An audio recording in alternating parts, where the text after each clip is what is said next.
Téléspectateurs de la chaîne YouTube Jonas Lonkutumpa, la chaîne officielle, suivez désormais votre nouvelle émission Va et dis-leur. Va et dis-leur, c'est l'histoire d'une vie transformée par Jésus-Christ après avoir servi le diable pendant 25 ans. Va et dis-leur, c'est l'histoire du pasteur Jonas Lonkutumpa la Yedidia, aujourd'hui serviteur de Dieu, jadis sataniste. Hormis le témoignage du pasteur Jonas, plusieurs thématiques seront abordées dans différents numéros de cette émission. Pour ne rien rater, abonnez-vous sur votre chaîne Jonas Lonkutumpa, la chaîne officielle. Ça a toujours été un réel plaisir de vous savoir nombreux, aimables téléspectateurs de la chaîne YouTube Jonas Lonkutumpa, la chaîne officielle. Vous êtes nombreux, vous qui nous suivez de par le monde, et nous sommes très contents d'être de vous servir dans cette belle émission Va et dis-leur. Une émission qui présente Jésus-Christ de Nazareth, une émission des témoignages par l'entremise de l'homme de Dieu, le pasteur Jonas Lonkutumpa, qui, après avoir servi le diable pendant 25 ans, a donné sa vie au Seigneur Jésus-Christ. Et aujourd'hui, il est pasteur, il est serviteur de Dieu et il est en train de dévoiler les œuvres du diable. Il est en train de démystifier toutes les œuvres du diable et il est en train d'édifier l'Église, corps du Christ. Et nous sommes avec lui sur ce plateau, dans cette émission Va et dis-leur. Pasteur, une fois de plus, bonjour. Bonjour mon frère. Et les téléspectateurs sont contents de vous voir et de vous voir toujours en bonne santé et souriant. Moi également, je suis content de retrouver les téléspectateurs, les enfants de Dieu et surtout les abonnés de la chaîne YouTube Jonas Lonkutumpa, la chaîne officielle.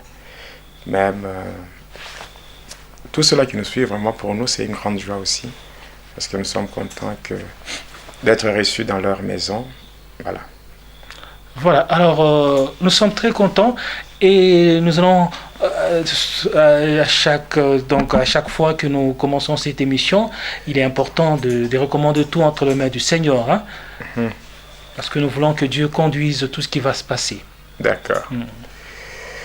Nous te disons merci, toi qui es notre Père, toi le maître de temps et des circonstances.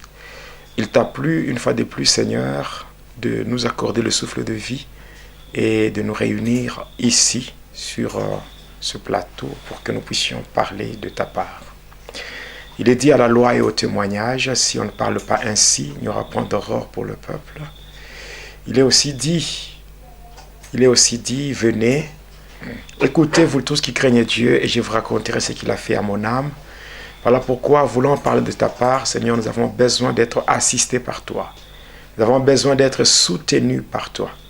Laisse, ô Dieu, que ton sang précieux nous couvre, nous rende invisibles. Et que ce témoignage soit donné sous la mouvance du Saint-Esprit afin de toucher, de convaincre et de ramener vers toi tout cela qui était dans les erreurs et aussi apporter de lumière à tes enfants qui sont dans la confusion. Que la gloire te revienne en toutes choses car tu es Dieu. Au nom de Jésus-Christ, notre Seigneur et Sauveur, nous disons Amen. Amen. Alors, vous êtes nombreux, nous vous disons que si c'est la toute première fois que vous avez l'occasion de nous suivre, nous vous recommandons de vous abonner sur la chaîne YouTube Jonas Lonkutumpa, la chaîne officielle, et vous ne pouvez rien rater parce que cette émission, c'est vraiment une très belle émission, Va et dis-leur, qui est une recommandation que le Seigneur Jésus-Christ, que Dieu a donnée à son serviteur Jonas Lonkutumpa.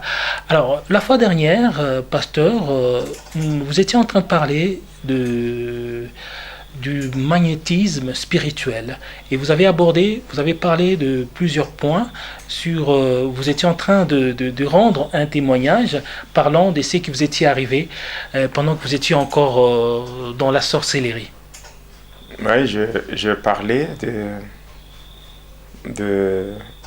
j'ai parlé sur les éléments de la sorcellerie et directement je suis entré dans une autre étape, c'est-à-dire le catch. Oui, je suis entré dans une autre étape qui n'est autre que le catch. Alors, par rapport à ça, aujourd'hui, nous allons continuer avec cette partie-là, donc sur le catch. Mais avant cela, j'aimerais qu'on lise la parole de Dieu. Nous allons lire donc un seul livre, une seule portion d'écriture. C'est Ésaïe, le chapitre 54 et le verset 15. Donc on peut commencer d'abord au verset 14 jusqu'au verset 15. Et nous allons sauter et nous allons prendre aussi le verset 17. Ésaïe 54, Ésaïe 54, le verset 14. La Bible dit, tu seras affermi par la justice. Tiens-toi éloigné de l'oppression, car tu n'as rien à craindre, et de la terreur, car elle ne s'approchera pas de toi.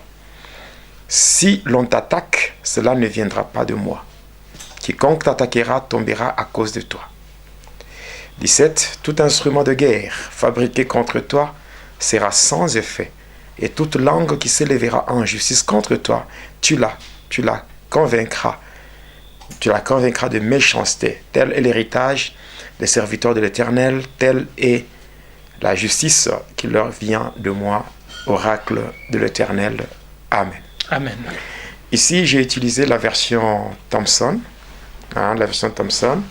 Dans la version Louis II, il est écrit, verset 15, « Si l'on forme des complots contre toi, cela ne viendra pas de moi, et quiconque se liera contre toi tombera sous ton pouvoir. » Et au verset 17, il est dit, « Toute arme forgée contre toi sera sans effet, et toute langue qui s'élèvera en justice contre toi, tu la condamneras. Tel est le salut qui leur viendra de moi, tel est l'héritage. Tel est l'héritage qui leur viendra de moi, tel est le salut qui leur viendra de moi, dit l'Éternel des armées. » Oui, bien-aimés, grande est notre joie, une fois de plus, de vous retrouver encore sur cette chaîne YouTube, Jonas Lunkutumpa, la chaîne officielle. Voilà, nous allons parler sur le magnétisme spirituel, donc une partie qui parle sur du satanisme qui se présente avec une façade sportive, ce que beaucoup de gens appellent le catch. Ici, quand je parle de catch, c'est vrai que j'ai pratiqué le catch africain, mais cependant, les principes sont les mêmes.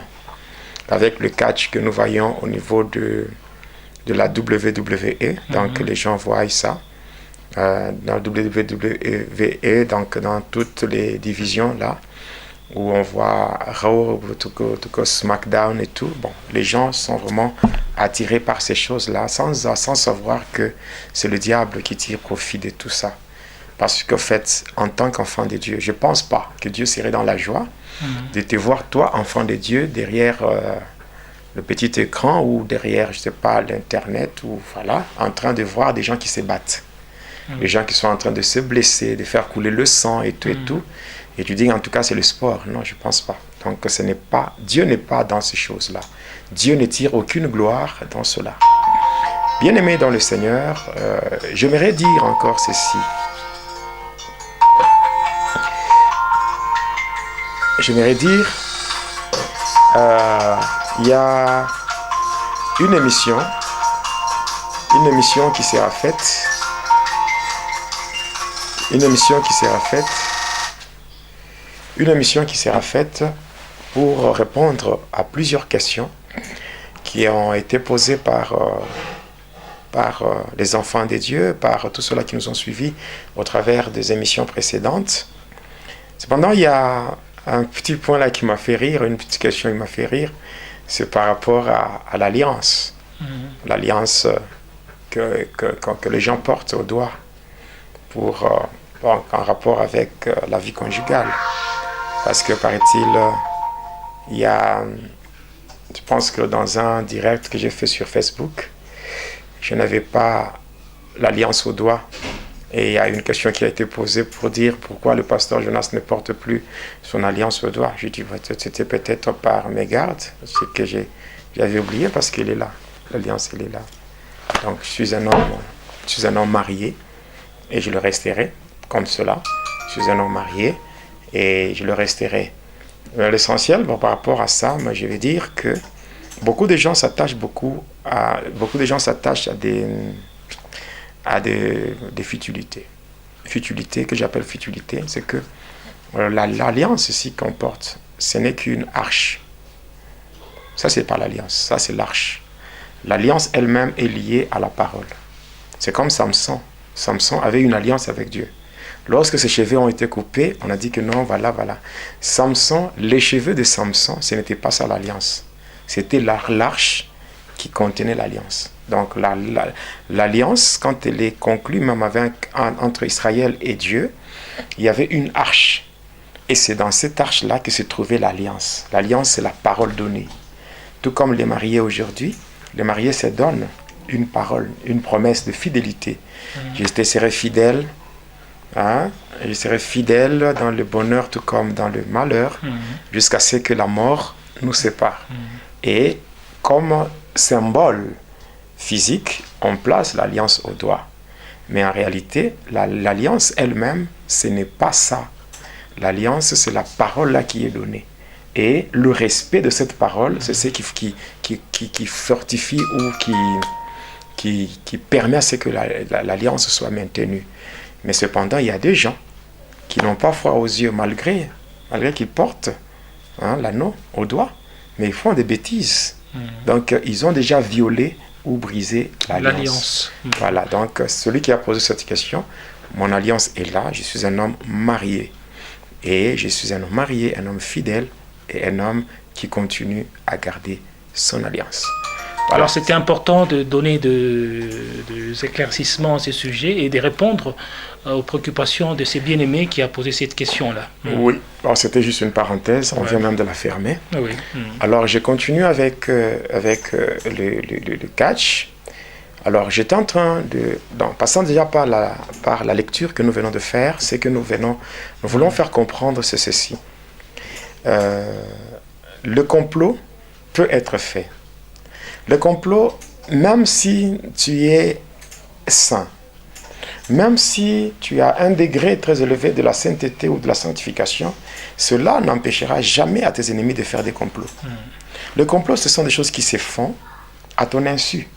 Et les gens qui veulent comploter contre toi ne viendront jamais te tenir informé par rapport à ce qu'ils planifient contre toi. Mais ce qui est bon, c'est que on peut faire des complots sans que tu le saches. Mais celui qui t'a créé, il est informé de tout. Amen. Voilà pourquoi il dit, mais si l'on forme des complots, cela ne viendra jamais de lui. Et s'il y a des gens qui vont se liguer contre toi, ils vont tomber. Alors je t'annonce déjà en passant que tous ceux-là qui se préparent pour te faire du mal, ils vont tomber dans leur propre piège, au nom de Jésus. Amen. Alors, bien-aimé dans le Seigneur, lorsque j'avais reçu de ce catcheur-là, j'avais reçu cette toge et que je l'avais portée. Et étant rentré chez moi, sur cette toge, il y avait une mention au niveau pectoral. La mention là, c'était Zagam. Zagam, c'est le démon qui a le contrôle de 9 cimetières. Et c'est comme ça que moi, quand j'étais vêtu de cette toge, je m'étais endormi chez moi, sur mon lit. Et le matin, quand je m'étais réveillé, j'avais trouvé qu'il y avait un petit colis. Donc il y avait une poudre de couleur verte qui était emballée dans un colis, donc un tissu, voilà, donc une étoffe. Et j'avais pris ça et j'étais parti voir le catcheur. Étant arrivé chez lui, je lui avais remis et lui expliqué tout ça. En tout cas, tu as réussi, c'est que tu as été agréé par Zagam. Mais Zagam, tu ne peux pas, le Zagam, lui, ne peut pas admettre que elle ne peut pas admettre que une fois tu es agréé par lui, qu'il ne reçoive rien. Il faudra vraiment que tu lui donnes quelque chose en termes d'offrande. Par le fait qu'il t'a agréé, il faudra que tu donnes quelque chose en termes d'offrande. Et c'est comme ça que moi, il m'avait donné cette poudre. Il m'a dit que je devais asperger. Je devais mettre la poudre là sur 2 billets de banque. Donc je devais mettre ça. Et une autre poudre, je devais chercher un endroit qui est beaucoup fréquenté par les gens. Et c'est comme ça que je devais aussi asperger là-bas. Et voilà, j'ai pris l'argent. L'argent que j'avais pris avec la poudre dessus, j'avais jeté ça en cours de route. L'objectif, c'était quoi? La personne qui pouvait ramasser cet argent devait mourir. C'est comme ça qu'il faut vraiment faire très attention. Il y a beaucoup de gens qui aiment ramasser l'argent sur la route. Tu trouves l'argent qui n'est pas à toi et tu prends. Et tu pars. Et tu dis, en tout cas, vraiment, c'est une chance. Voilà. Et tout ça sans tenir compte des conséquences. Il y a des gens qui meurent comme ça, à cause de l'argent qui n'est même pas à la hauteur. C'est donc l'argent qui n'est pas l'équivalent de leur valeur. Il y a des gens qui meurent comme ça. Il faut faire très attention.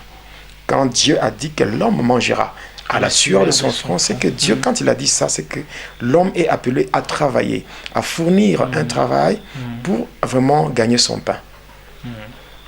Et de deux, à cette époque-là, je me rappelle, le quartier dans lequel nous vivions, le quartier Kolomoni, dans la commune de Kikoula, il y avait une carence d'eau. Donc la société qu'on appelle la Régie des eaux avait des problèmes avec ses machines. Voilà pourquoi la Régie des eaux était dans l'incapacité de fournir de l'eau à ses abonnés. Ainsi, il y avait pour se laver, pour faire la lessive, les gens allaient le faire, il y avait une rivière. Quand on dépasse le quartier Kolomoni, on passe par un autre quartier, on appelait ça le quartier Kanona, et en allant toujours en dépassant ce quartier-là, Kanona, il y avait déjà les champs qui commençaient. Et au-delà des champs, il y avait une rivière, une grande rivière là, qu'on appelait Pola. C'était le nom de la rivière. Et c'est là que les gens allaient pour se baigner. C'est là que les gens allaient pour faire la lessive et tout. Alors, quand j'avais expliqué ça au catcheur, il m'avait dit, ça va, tu peux prendre cette poudre, la partie restante de la poudre, tu vas aller asperger là-bas. Voilà. Et là, quand il m'avait dit, je l'avais fait, j'avais obéi, mais l'objectif c'était quoi? Premièrement, il fallait, chaque fois que les gens faisaient leur lessive, en faisant leur lessive, cette poudre-là était démoniaque. Ainsi, cette poudre-là, passant par cette poudre, les démons devaient s'attacher à leur vie. Et maintenant, lorsque les gens avec ces démons-là devaient commencer à souffrir, leur souffrance devait me procurer la force. C'est comme ça le principe, c'est dans le monde de ténèbres. Pour gagner, il faut faire souffrir. Donc si les gens souffrent, cela te donne la force. Donc en fait, pour le sataniste ou le sorcier, il faut faire du mal. Il faut faire du mal. Pour gagner. Donc si tu veux beaucoup gagner, il faut faire du mal. Il faut plus faire le mal. Oui, il faut faire souffrir les gens. Que la souffrance des gens, c'est ce qui se transforme en joie chez les satanistes. Parce que le diable n'aime pas que les gens aient la paix. Lorsque les gens souffrent, ils sont tourmentés par les mauvais esprits, lorsqu'ils sont tourmentés par des situations compliquées, et comme ça, quand ils n'ont pas la paix, c'est difficile pour eux de s'attacher à Dieu. Et pendant qu'ils souffrent, de l'autre côté, c'est nous qui gagnons. C'est comme ça qu'on faisait. Alors, c'est comme ça que j'ai toujours déclaré, quand j'arrive sur cette partie, s'il y a des gens qui font de ta souffrance leur joie, aujourd'hui, au nom de Jésus, que leur joie se transforme en deuil. Amen. Oui, que ceux-là qui se procurent leur joie, passant par la souffrance des innocents, alors que leur joie se transforme en deuil, au nom de Jésus. Oui, qu'ils pleurent, oui, parce que c'est pas vraiment bien. Et voilà, j'avais fait ça.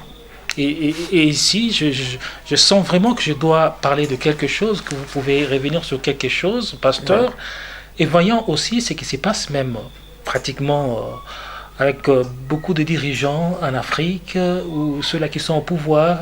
Vous sentez qu'ils ont la possibilité de faire mieux, mais ils se réjouissent plutôt de voir leur peuple souffrir, et ils se réjouissent à ça. Oui, c'est ce qui fait que le diable puisse le maintenir au pouvoir. Oui.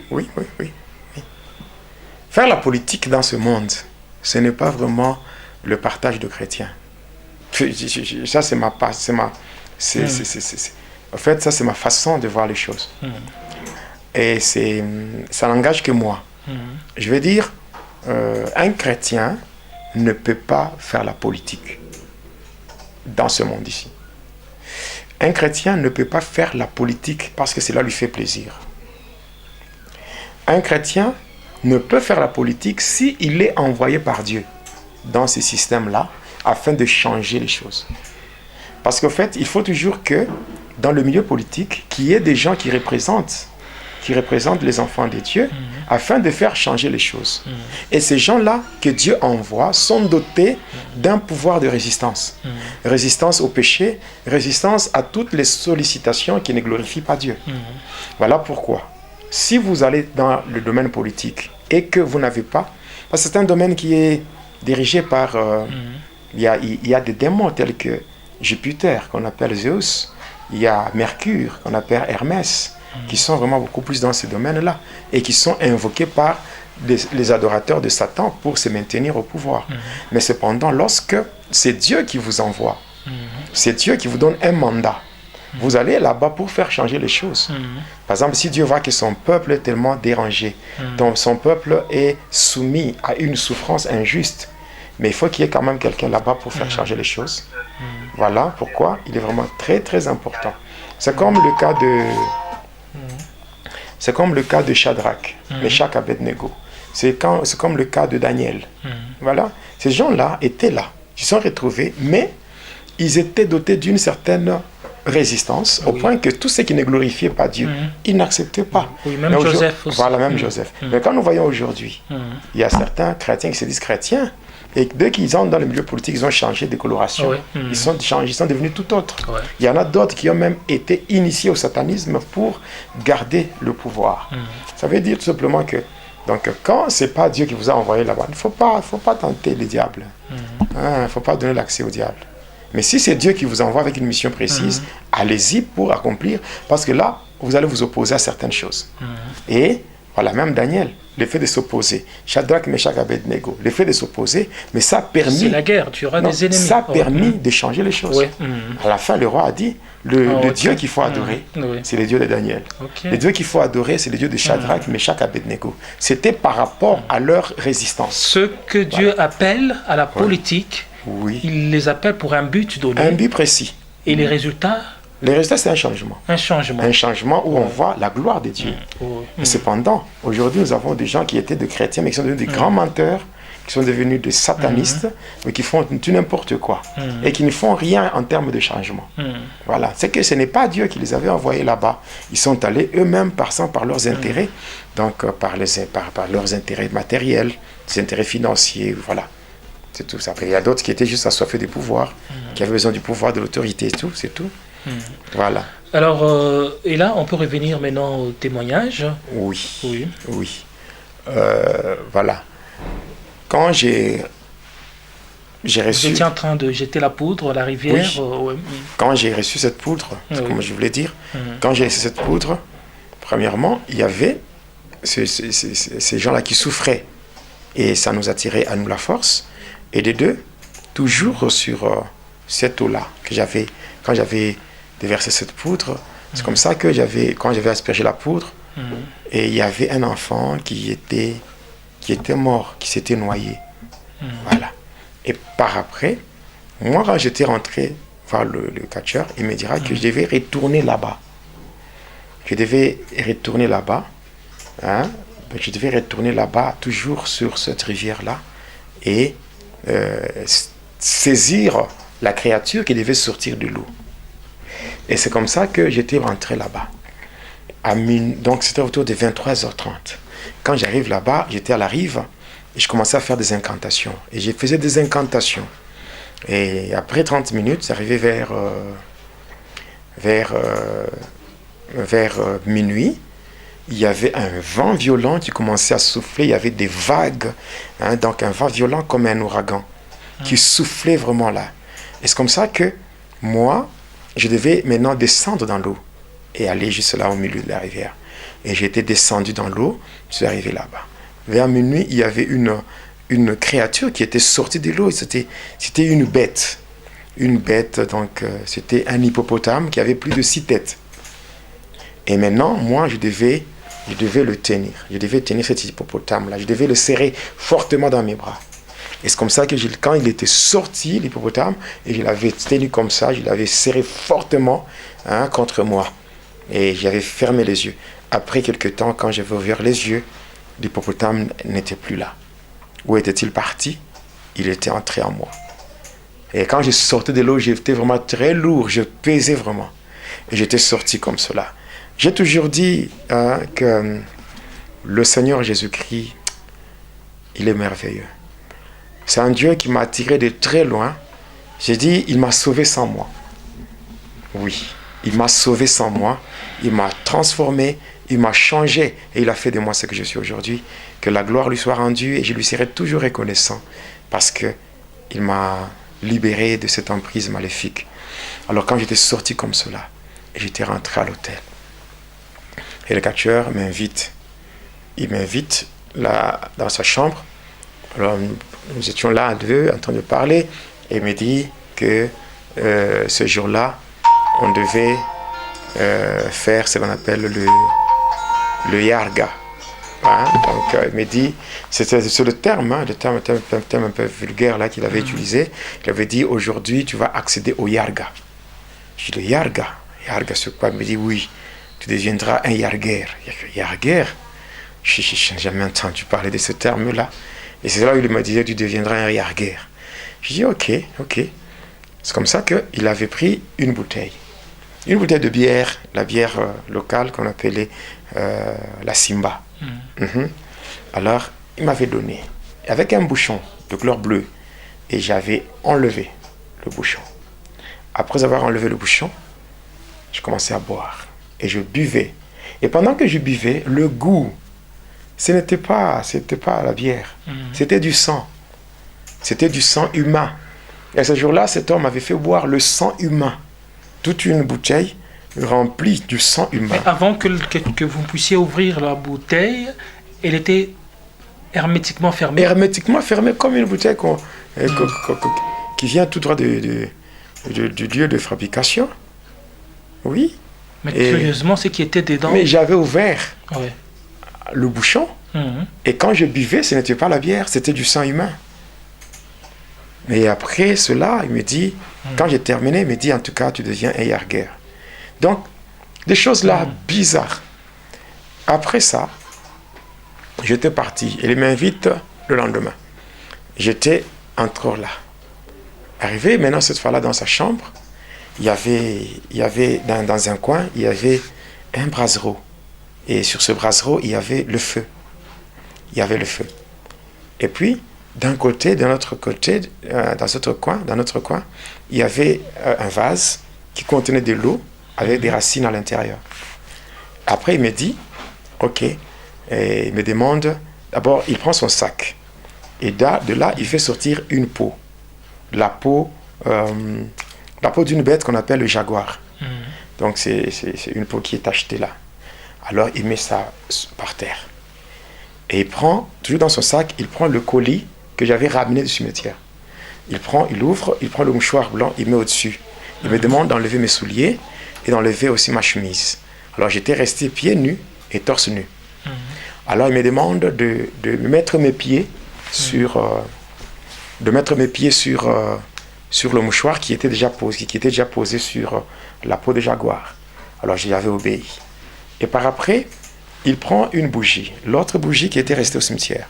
Il la place devant moi, il prononce une formule, une incantation, et la bougie s'était allumée d'elle-même. Et par après, il prend la cigarette qui était restée. Il allume à partir de la flamme de la bougie, et il me donne. Il me demande de fumer. Mais cette fois-là, de ne pas fumer d'une manière normale, mais de ne pas le faire par la bouche. Mais je devais l'introduire dans l'une des narines. Et je devais boucher l'autre narine. J'avais bouché l'autre, et je devais fumer pour faire sortir la fumée par la bouche. C'est comme ça que j'ai fumé jusqu'à ce que j'avais fini.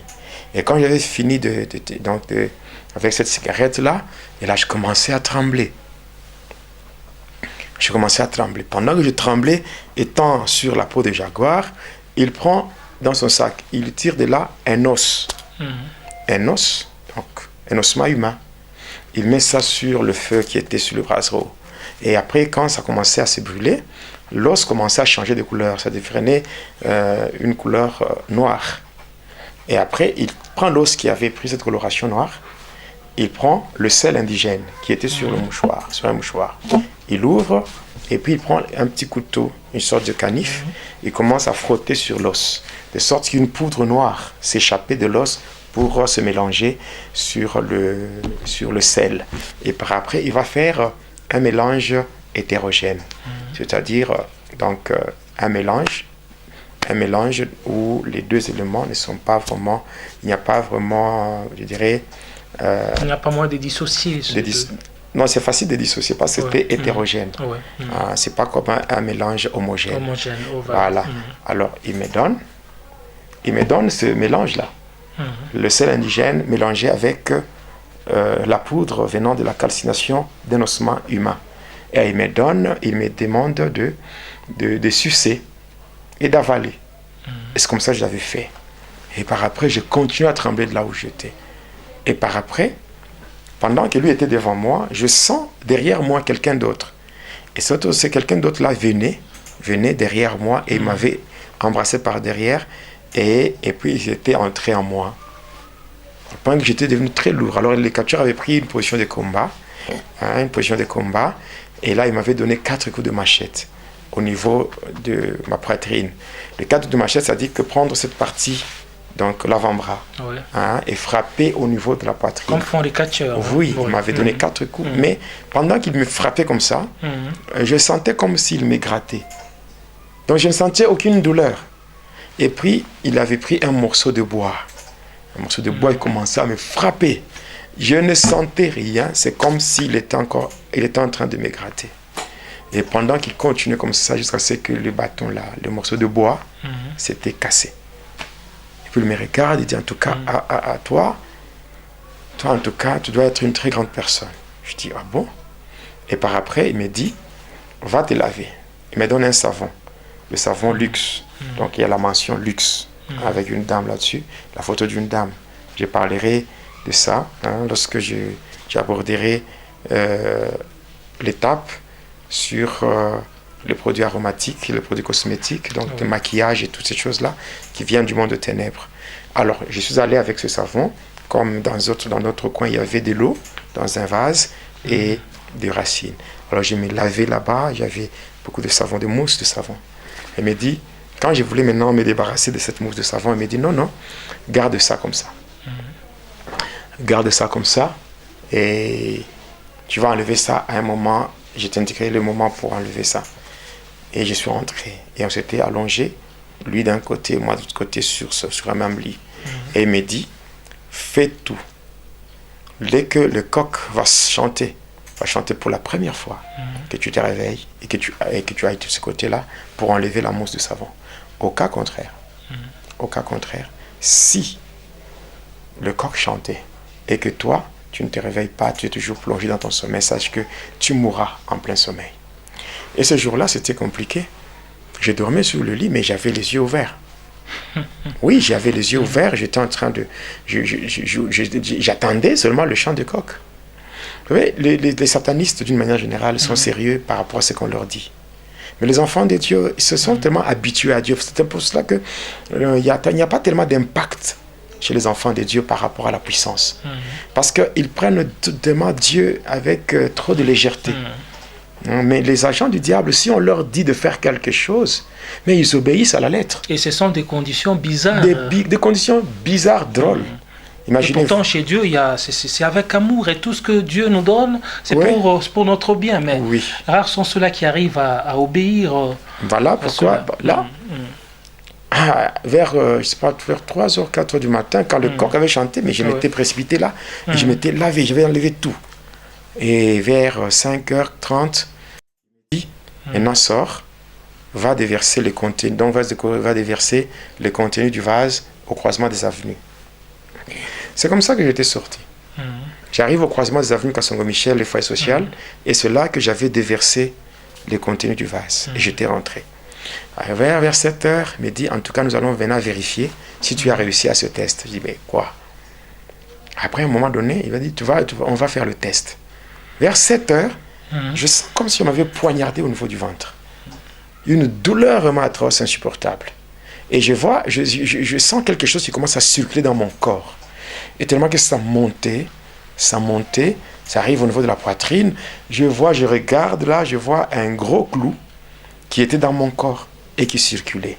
Et il me dit, en tout cas, tu as réussi. Tu as réussi, voilà le pouvoir des agames qui se manifeste déjà.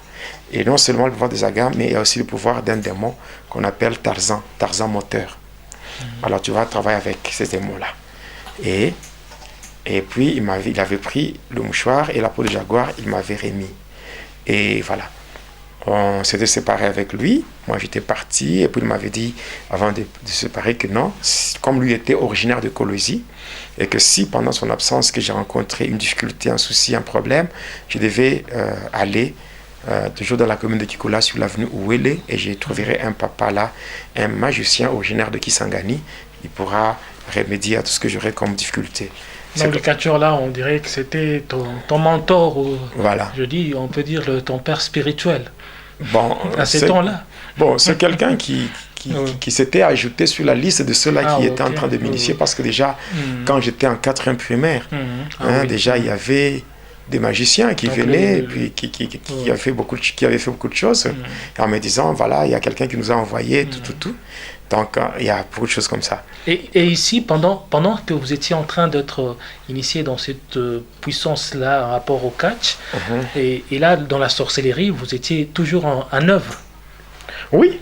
Oui, parce que je n'avais pas abandonné. Oui. Alors, après,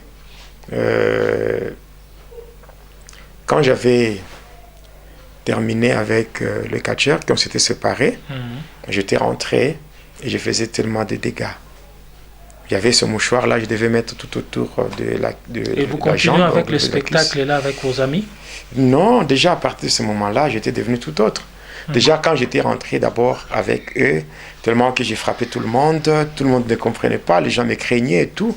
Il y avait beaucoup de gens qui voyaient ce que je faisais. Bon, j'étais devenu vraiment un homme, un porte-malheur pour mes parents, parce que j'ai frappé des gens. J'ai frappé, en fait, c'est un témoignage que je donne. J'ai frappé même les parents des copines que j'avais, ça et là. Par exemple, si j'ai une copine et que les parents découvrent, voilà, la relation, les parents viennent se plaindre, je prends les parents, je frappe et tout. J'ai frappé même les policiers, j'ai frappé les gendarmes, donc c'était compliqué. Donc quand je frappe quelqu'un, la personne sentait comme si, quand je gifle quelqu'un, je donne un coup, la personne sentait comme si on prenait un clou et on l'enfonçait dans son corps avec un marteau. Donc c'est comme ça que j'étais devenu tout autre. Et d'ailleurs, j'avais même abandonné pour un temps les études à cause de ça. Parce que mes parents ne faisaient que payer.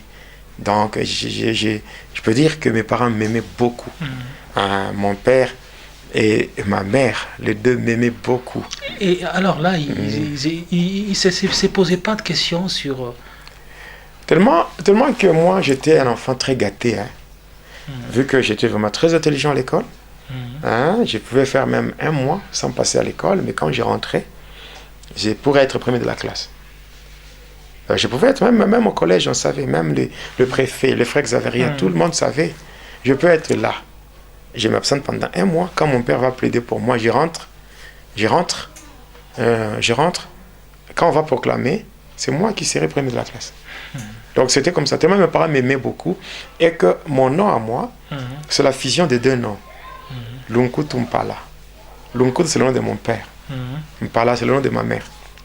Voilà, c'est comme ça. Et voilà, j'étais vraiment très gâté. C'est pour ça que ce n'est pas tellement bien de trop gâter les enfants. Et en faisant cela, on est en train de leur rendre un mauvais service. Donc moi, je croyais que j'étais vraiment gâté, tout et tout. Bon, ok. C'était vraiment le diable qui en profitait pour m'enfoncer dans le gouffre. Oui. Voilà. Alors, j'ai évolué comme cela jusqu'à ce que, en évoluant comme cela, j'ai évolué, je suis arrivé à rejoindre maintenant les vrais catcheurs. Et quand je leur parlais de mon initiation, passant par leurs collègues de Kolwezi, ils étaient étonnés vu mon âge. Et voilà, comme je grandissais déjà, bon, en fait, j'ai commencé à faire la lutte. J'étais entré dans le truc, dans des clubs. Dans des clubs de lutte. J'étais entré dans les clubs Kapata de la société Afidex. J'étais en train d'être formé par des catcheurs du club Banzai dans la société, à l'époque là c'était la SNCC. Donc bon, toutes ces choses-là, j'ai été entraîné par des catcheurs par rapport aux techniques de combat. Donc la lutte gréco-romaine.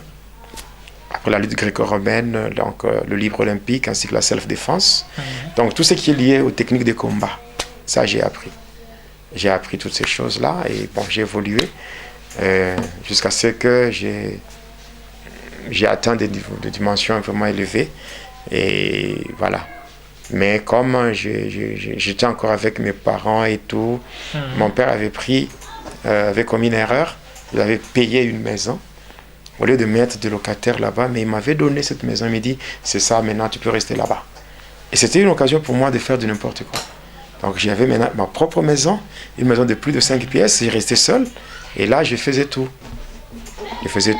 Les catcheurs venaient me voir à la maison. Tellement que j'évoluais tellement rapidement. Et comme j'avais le contrôle de 9 cimetières passant par Zagam et tout, donc il y avait des catcheurs qui venaient me voir pour organiser les combats. Parce qu'il y avait des combats qui se faisaient la nuit. On prépare le combat la nuit et pendant le jour, c'est là que le spectacle sera fait dans le stade, sur le ring. Voilà. Et ça se préparait spirituellement. Oui. Mais c'est du satanisme, qu'on ne vous trompe pas. Hein?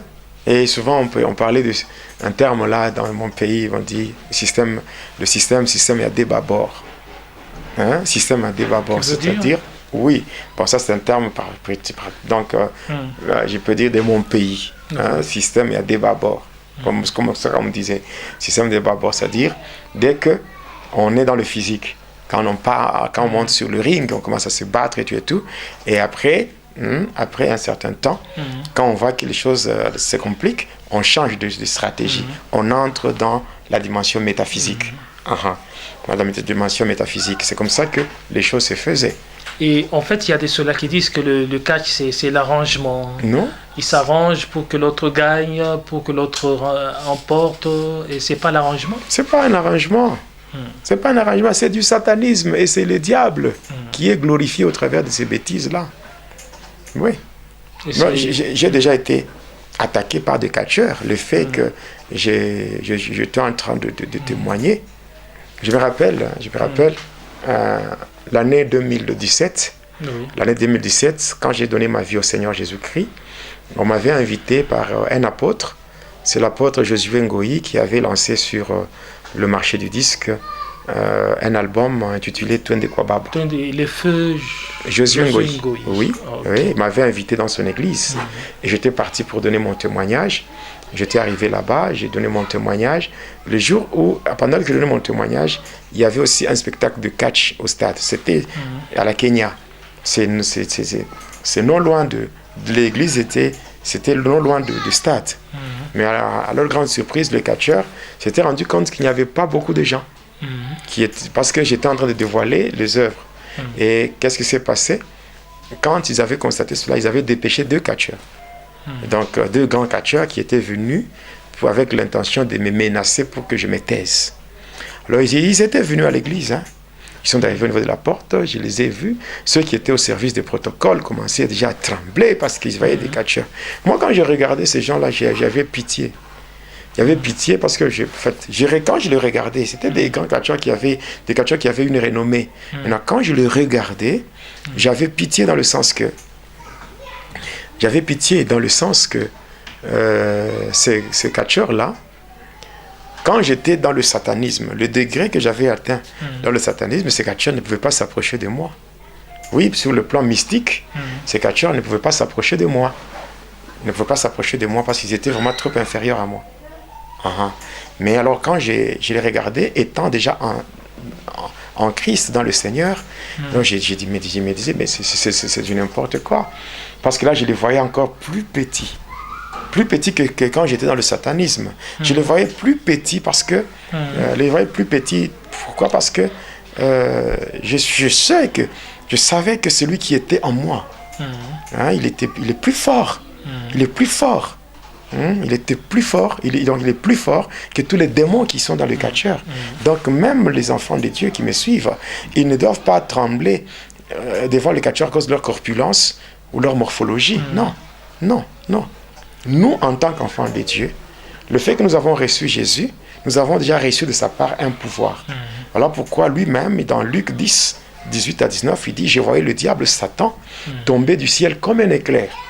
Mais voici, je vous ai donné le pouvoir de marcher sur les serpents, les scorpions et sur toute la puissance de l'ennemi, et sachez que rien ne peut vous nuire. » Donc, étant de chrétiens, il n'y a rien de la part du diable qui peut nous faire de la peine. Oui. Alors, ça c'est un premier témoignage. Deuxième témoignage, c'est que il y avait un ami à moi qui s'appelait, déjà il est même décédé, il s'appelait Samson. Dans le catch, on l'appelait Samson. Et si on peut revenir sur est-ce que les catcheurs là qui étaient venus lorsque vous étiez en train de prêcher, qu'est-ce qu'ils ont fait là? Non, ils étaient là en train de chercher à faire leurs incantations.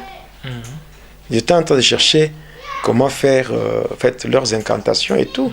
Donc ça ne pouvait pas marcher. Ça ne pouvait pas marcher. Donc, et ils sont partis. Ils sont partis avec leur honte là. Ils étaient partis honteux. Parce que tout ce qu'ils faisaient là n'avait pas tenu. Je passe au deuxième témoignage, c'est que un jour, après ma conversion, tout ça, j'étais parti voir un ami avec qui on évoluait dans les pratiques de catch, dans l'artérophilie et tout. Il s'appelait Samson. Alors, lui, il a pris le nom de la Bible. Oui, il s'appelait Samson. Et c'est comme ça que j'étais parti le voir. Et quand j'étais chez lui, je lui parle de Jésus, et donc je lui parle de se convertir et tout, oui. Comment il devait aussi abandonner cela. Il me dit, oh voilà, je comprends, oui, je comprends, mais chacun a son temps, et voilà, toi tu as eu ton temps, voilà, s'il faut me laisser, je dis non. Si j'ai eu mon temps, c'est une grâce. Oui. Mais toi, je ne sais pas, est-ce que la même grâce peut être accordée? Alors il faut faire très attention. Moi, je viens te parler de la part du Seigneur. Alors, j'ai dit ceci, j'ai dit, ok, pour te montrer que tu es en train de perdre ton temps, on va faire ceci. On va faire ceci. Toi, tu as tes fétiches ici, dans ta maison, parce que nous sommes chez toi. Tu as tes fétiches dans ta propre maison. Alors, moi, je te demande d'invoquer. Invoque tes démons comme tu veux. Et moi, je vais invoquer le nom de Jésus-Christ et on verra. Juste quand j'ai cité le nom de Jésus, il a sauté et il est sorti de sa maison en courant pour se retrouver dehors. Et il m'a laissé seul dans sa maison avec ses fétiches. Avec ses fétiches. Il m'a laissé seul dans sa maison avec ses fétiches. Et puis, quand je sors, il dit en tout cas, le nom là que tu as cité là, ah non, tu vas me créer des problèmes. D'ailleurs, je ne sais même pas comment je vais passer la nuit aujourd'hui.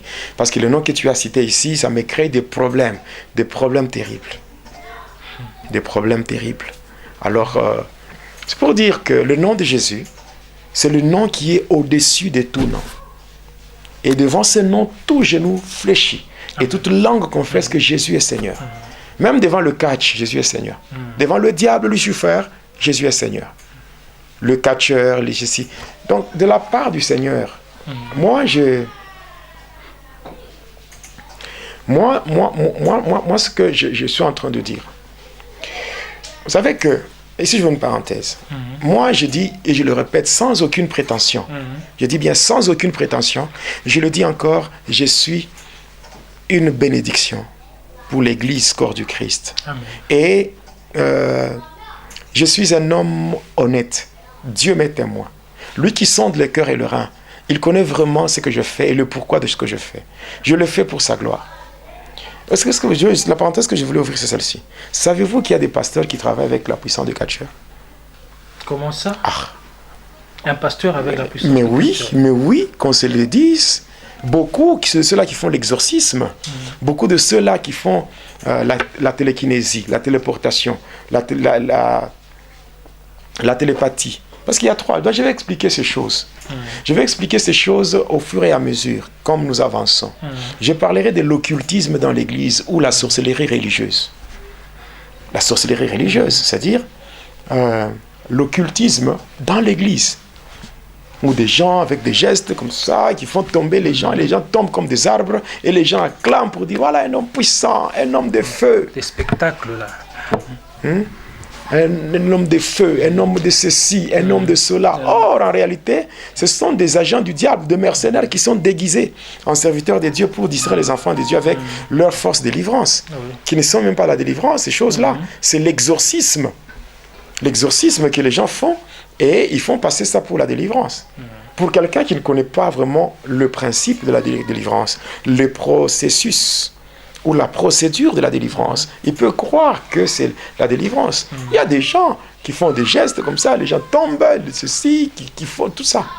Ils peuvent faire la téléportation, la télékinésie, la télépathie, comment se connecter à l'esprit de quelqu'un pour connaître sa vie. Oui, toutes ces choses. Moi, quand je le dis, je ne suis pas là pour glorifier le diable. En non. fait, vous avez dit, parce qu'on est tellement, on veut déjà connaître, quand même, non, vous avez dit qu'il y aura une émission dans laquelle vous allez parler donc sur je vais parler, croyez-moi, donc même, prenez votre mal en patience, parce que je vous dis vrai, Dieu m'est témoin. Moi, Jonas, je suis prêt, même s'il faut aller au sacrifice suprême. C'est-à-dire même s'il faut donner ma vie pour la cause du Seigneur, je suis prêt. Même s'il faut mourir, parce que si j'étais un homme impeureux, j'allais abandonner. Imaginez-vous tout ce que j'ai déjà subi comme empoisonnement. Je devais abandonner. On m'a déjà tiré à bout portant sur moi. On m'a déjà kidnappé. Donc on a déjà fait beaucoup de choses contre moi, mais je n'ai pas encore abandonné. Je n'ai jamais abandonné et je n'abandonnerai jamais. Je n'abandonnerai jamais. D'ailleurs, tel que je suis, ceux qui sont proches de moi savent. Je n'ai même pas le repos. Je n'ai pas le repos. J'ai une église avec des extensions. Je suis en train de gérer. Je prie pour les gens. Mais maintenant, là, je peux vous dire que j'ai fait pratiquement plus de 6 jours. Je ne sais même pas manger. À cause tout simplement du travail que le Seigneur m'a donné. Et je le fais avec joie. Je le fais avec joie. Parce que quand j'étais de l'autre côté, même le diable le savait. J'étais parmi les éléments que le diable utilisait puissamment. Quand on m'a envoyé dans des missions, le diable savait, dans des missions les plus difficiles. Moi, j'étais parmi les gens qui étaient envoyés dans des missions difficiles. Alors, ici, mais maintenant que je suis dans le Seigneur, je ne me donnerai jamais du repos. Je dois maximiser. Je dois faire. Donc, je dois avoir plus de zèle que ce que j'avais quand j'étais du côté de ténèbres. Maintenant, je dois faire la volonté de Dieu. Et je dois démasquer les agents de ténèbres. Je dois expliquer clairement. Ouais, par exemple, dans les églises, il y a des trucs, des formules comme take it. Take it. Take it. Receive it. Receive it. Tout ça. Pourquoi recevez. Pourquoi voilà. Parce que take it, c'est reçoit. Receive it, tout la même chose. Reçoit.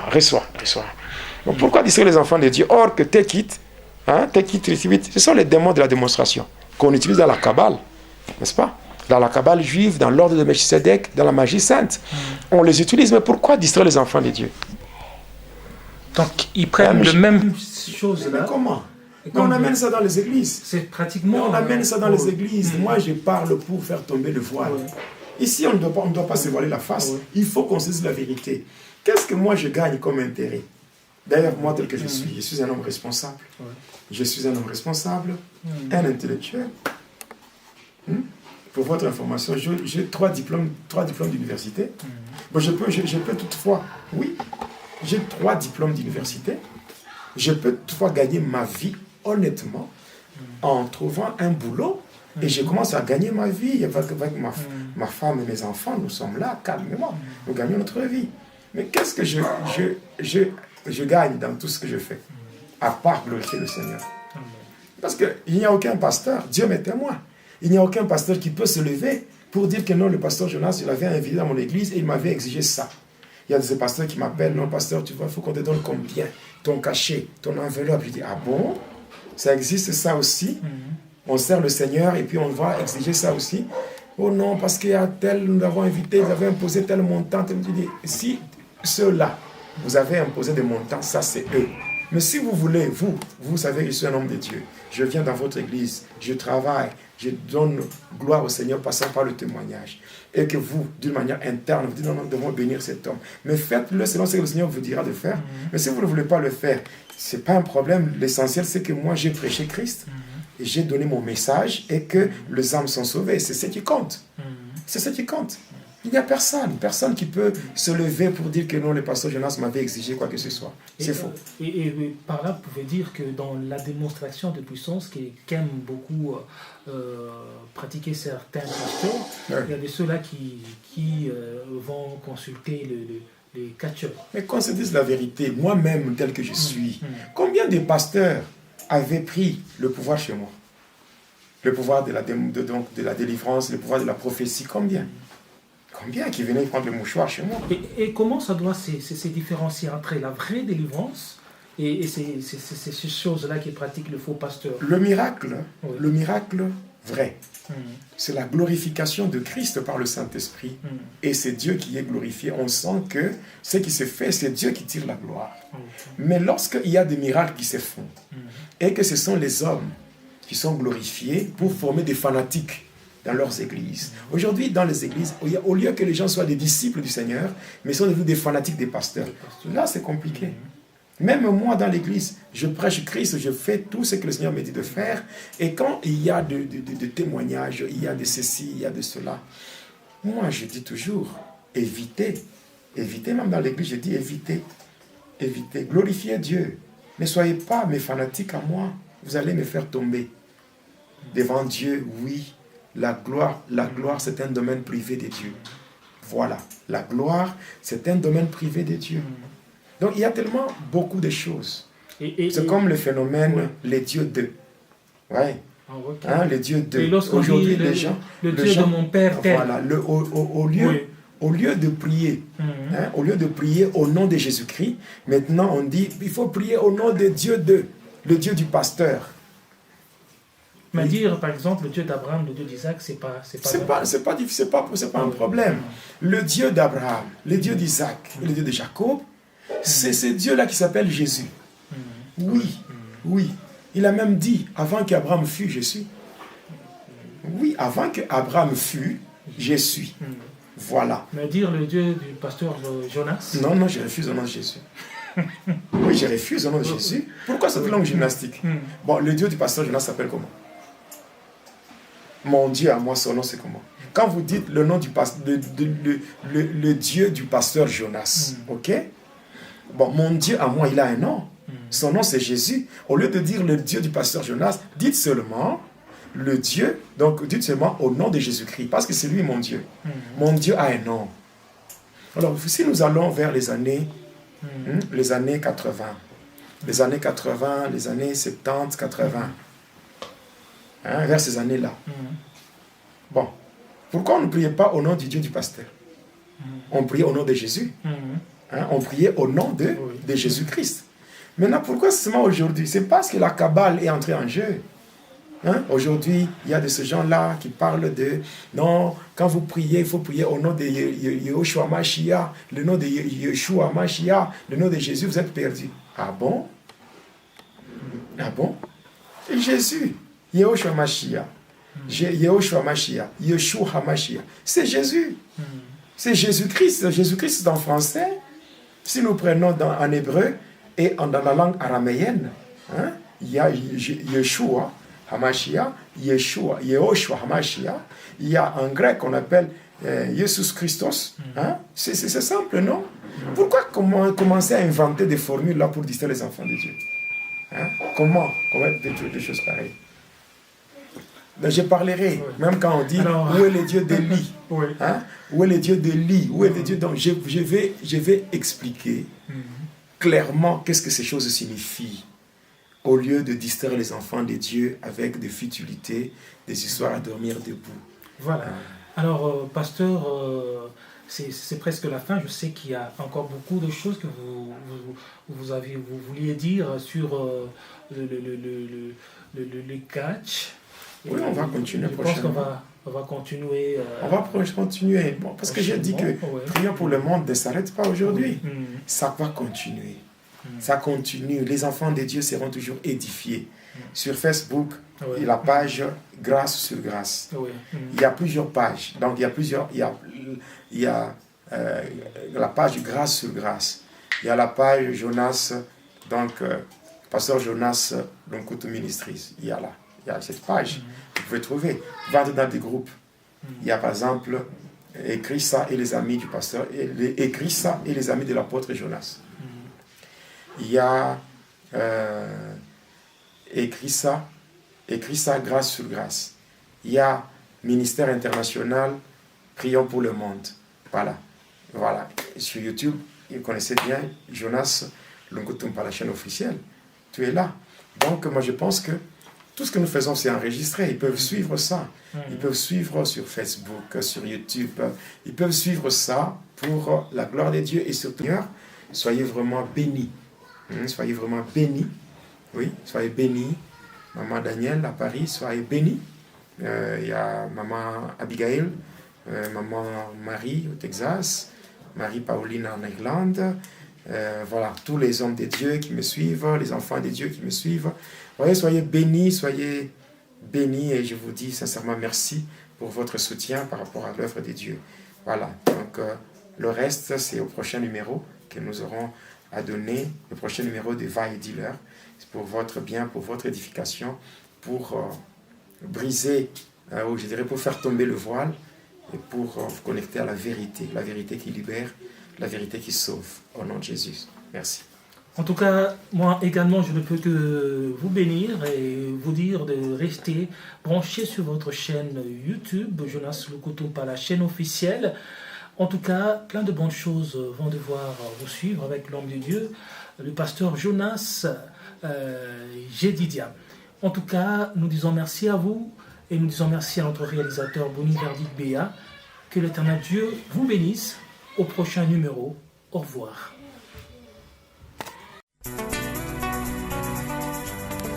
Téléspectateurs de la chaîne YouTube Jonas Lunkutumpa, la chaîne officielle, suivez désormais votre nouvelle émission Va et Dealer. Va et Dealer, c'est l'histoire d'une vie transformée par Jésus-Christ après avoir servi le diable pendant 25 ans. Va et Dealer, c'est l'histoire du pasteur Jonas Lunkutumpa la Yedidia, aujourd'hui serviteur de Dieu, jadis sataniste. Hormis le témoignage du pasteur Jonas, plusieurs thématiques seront abordées dans différents numéros de cette émission. Pour ne rien rater, abonnez-vous sur votre chaîne Jonas Lunkutumpa, la chaîne officielle.